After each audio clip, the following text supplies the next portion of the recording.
Cyborg, Aquaman, the Flash. The recent additions to the Justice League may be new to the cinematic universe, but their history in the comics spans decades. Hey everybody, I'm Ray Fisher. Stepping into the shoes of these iconic superheroes was a challenging but incredibly exciting task for us all. But what was most thrilling was delving into the hearts of these characters. Their ideas, their psyches, their pasts, everything that shaped them up to the point we find them in the film. We had a blast injecting our personal spin on the roles as we came together and were officially inducted into the Justice League.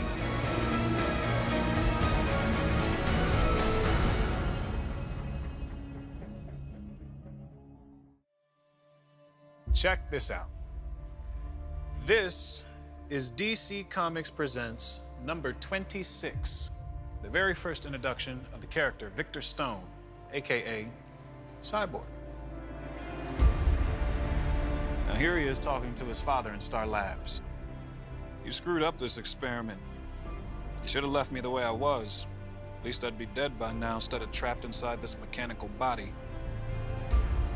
Ever since the beginning, Victor Stone struggled with what he had become. Once an all-star college athlete with a genius-level intellect, he was now a walking, talking science experiment, an outcast who constantly referred to himself as a freak and a monster.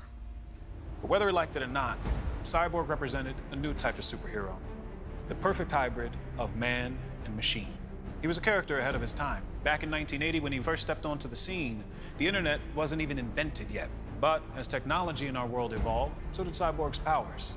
Among these powers are flight, super strength, unlimited access to data, and an ever-evolving arsenal. Cyborg's ability to interface with any and all technology makes him one of DC's most relevant superheroes in this digital age, and an essential member of the Justice League. Portraying someone whose humanity is wrestling with the alien technology inside of him was an exciting challenge for me, even if that meant I had to wear pajamas all day on set. Check out more on that and what it was like to bring this compelling character to life. Can't believe it, man. To see all these guys in costume, ready to go. Got half a ping pong ball taped to my eye, you know, but there are worse things that could happen to you. What I'm wearing, this is a performance capture suit. You know, we got the dots here to capture all the joints and mobility and motion that Cyborg's gonna be having.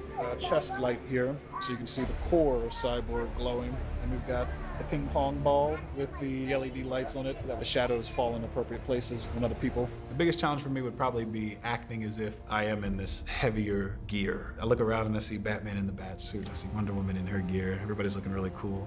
And I look down at me and I'm just in the pajamas. And I'm thinking, you know what, we'll get it in post.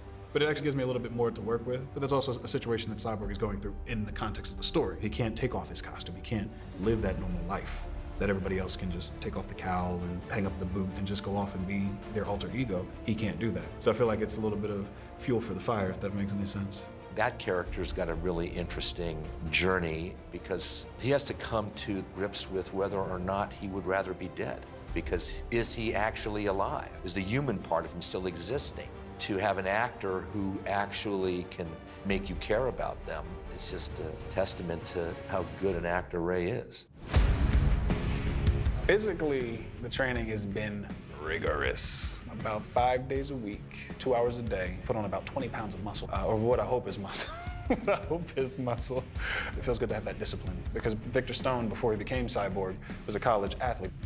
Back in 1980, when George Perez and I created Cyborg, he was sort of an outlier. Now he's the vanguard. He is what we are becoming because as our natural parts fade, they're being replaced by tech. They're being replaced by computers inside of us. Jeff Johns, and he was writing the Justice League, and put him in there and took him to the next step and moved more into the current time period. He understood that this is a character who lives in the internet in a way that he could see what's happening all around the world. You Steppenwolf there? Sorry. It's Bizarrenov in northern Russia. Cyborg is always online. His epic backdrop is the digital landscape, and the digital landscape is so important to us today. It's such a part of our world. Our world would not function the same without it. And if you have mastery over that digital landscape, you have ultimate power. And what do you do with that power? We're all cyborgs these days. You got a cell phone in your pocket, I've got a cell phone in my pocket. And you feel naked if you don't have it. We've come to a place where we're so dependent on technology, we feel alone. So Cyborg is the amalgamation of those ideas. He's essentially the gateway to where I believe we may or may not be headed in the future. With Cyborg, it'll be interesting to see just how his technology can either help or hurt the human race. The possibilities are endless. Thanks, Alfred, but I'll take it from here. Do I know you?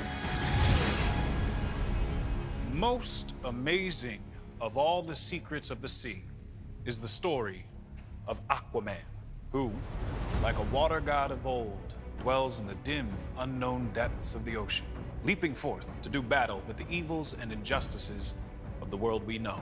Now that right there is from More Fun Comics number 73, the first ever appearance of Aquaman back in 1941, just 3 years after the debut of Superman. Now, as you see, Arthur Curry in the comics has a bit of a different look than our cinematic version. Over the course of 75 years, Aquaman has evolved from underrated and underestimated to one of the most beloved superheroes in the DC canon. And now, with Jason Momoa's badass version in Justice League, there's no doubt about it. Aquaman commands respect. I'm Aquaman. I was pretty excited. It's a bit of a dream come true. I've been a big surfer. I've never walked down a 60-foot pier with 12 water cannons going off. It's funny because like the water knocked me everywhere, which you don't actually see.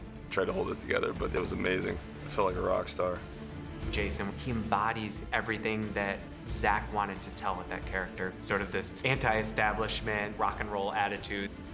He's very much the outsider and the lone wolf. When Zach picked me for the role, he told me he was someone who not really accepted on land, not really accepted in the sea. It's something I can identify with. Being raised in Iowa, born in Hawaii, two very different cultures. You're kind of a fish out of water. You're a bit of an outcast and you're a little different. He's definitely flawed, and I enjoy playing the flawed characters.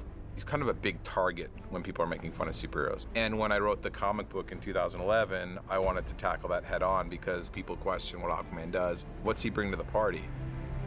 On land, he's kind of a bit of a joke sometimes. In the water, he's the king. And I thought that contrast was very cool for a superhero.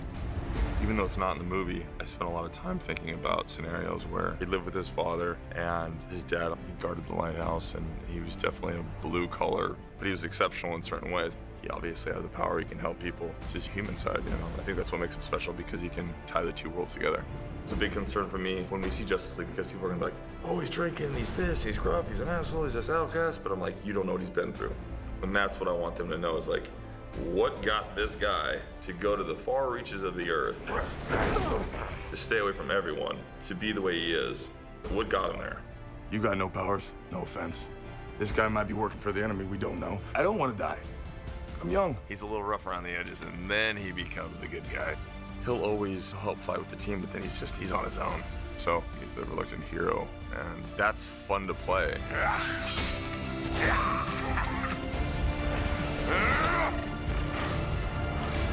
Ride ain't over yet. My man.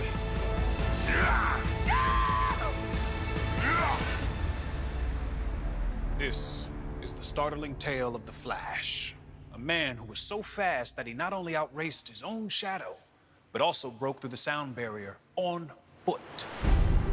Hold on to your seats as you read Mystery of the Human Thunderbolt.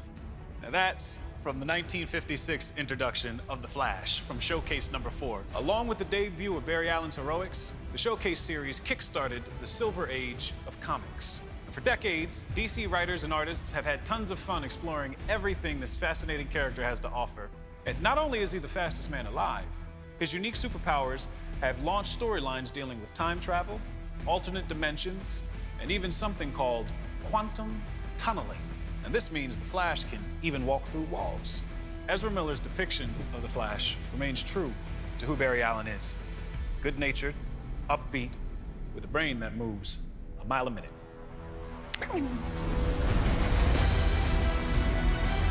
It's someone who can run into our ideas about physics, about how the world works, It's a character very much inspired by physics and by the works of Nikola Tesla. That's made the Flash such an interesting character for all of its history. He's a scientist who studies these ideas. He steps beyond our usual parameters of perception.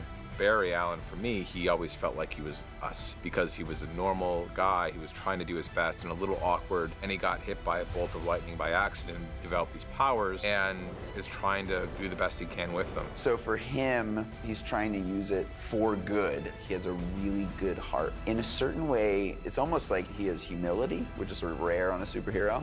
Jeff Johns and I talked about this one issue of The Flash. He saves a group of people as a building is falling. But then they're all standing out on the street and they're like, we don't have anywhere to live. And he's like, 1 second. And he builds their home back, you know what I mean? Because he can study architecture really quick. That moment is so representative of the type of hero that he is. You know, this altruistic figure and someone who has an open heart. I've been interested in to inform the physicality of this person who's moving in a way that we don't understand. How does he get going? Or when he's slowing down his molecules, what does that mean for his breath? And then how does he stop? Maybe when he's coming to a stop, it's like a... And when he's in motion, when we kind of come into his perception, Flash time, fascinating the idea that like your mind quickens, which means your perception slows to meet the speed at which you're going. The time that no one would ever see. Like, what does that look like? This massive current running through him. It's the funnest thing in the world. I'm talking about it like it's serious. And I'm a crazy person. And they say, yes, you can pretend to be a superhero. Wait, why am I? I'm blowing my cover right now. This is a terrible idea. That's rude.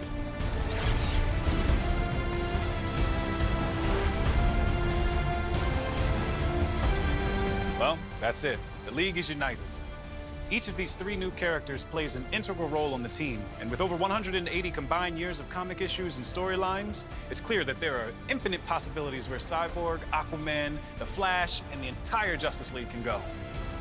I can't wait.